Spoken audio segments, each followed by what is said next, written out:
ஒரு காட்டுல ரெண்டு பெரிய சிங்கங்களுக்கு நடுவுல ஒரு மான் ரொம்ப கெத்தா நடந்து வந்துட்டு இருந்துச்சு. அதை பார்த்த ஒருவர் ஆச்சரியமா, இவ்வளவு பெரிய சிங்கங்கள் கூட போறியே, உனக்கு பயமாவே இல்லையா அப்படின்னு கேட்டார். அதுக்கு அந்த மான் சிரிச்சுக்கிட்டே பதில் என்ன சொல்லுச்சுன்னா, கொஞ்சம் வருஷத்துக்கு முன்னாடி ஒரு பெண் சிங்கம் இறந்து போச்சு. அதோட குட்டிங்க பசியில தவிச்சப்ப நான் தான் என் பிள்ளைங்க மாதிரி நினைச்சு அதுங்களுக்கு பால் கொடுத்து வளர்த்தேன். இப்ப அதுங்க பெருசாயிடுச்சு. எங்க அம்மாவை எவனாவது தப்பா பார்க்க கூடாதுன்னு என்னையே இப்ப அதுங்க பத்திரமா பாத்துக்கிடுங்க. இந்த விஷயத்த மரத்துக்கு மேல இருந்த ஒரு கிளி கேட்டுச்சு. உடனே அதுக்கு ஒரு ஆசை வந்துச்சு, நாமும் இதே மாதிரி யாருக்காவது ஹெல்ப் பண்ணா நமக்கும் பெரிய மரியாதை கிடைக்கும் போலயே அப்படின்னு நினைச்சது.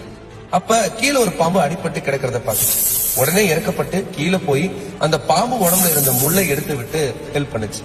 ஆனா அந்த பாம்பு கொஞ்சம் உடம்பு சரியான உடனே என்ன பண்ணுச்சுன்னு தெரியுமா? திரும்பின வேகத்துல உதவி பண்ண அந்த கிளியவே ஓங்கி ஒரு கொத்து. அப்ப அங்க வந்த ஒரு பெரியவர் அந்த கிளிய படுற கஷ்டத்தை பார்த்து, ஏன் இப்படி பண்ணன்னு கேட்டாரு. கிளி அழுதுகிட்டே, மான் மாதிரி எனக்கு நல்ல பேரு கிடைக்கணும்னு நினைச்சுதான் பாம்புக்கு ஹெல்ப் பண்ண, ஆனா அது என்னையே கொத்திடுச்சு அப்படின்னு சொல்லுச்சு. அதுக்கு அந்த பெரியவர் ரொம்ப அழகான ஒரு விஷயத்த சொன்னார்.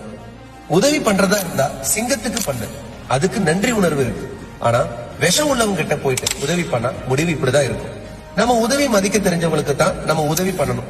இல்லன்னா நம்ம செய்யற உதவியை கூட மத்தவங்க நம்மளோட வீக்னஸ் நினைச்சுப்பாங்க. அதனால யாருக்கு உதவி செய்யணும் அப்படிங்கறத யோசிச்சு செய்யுங்க. Download ShareChat.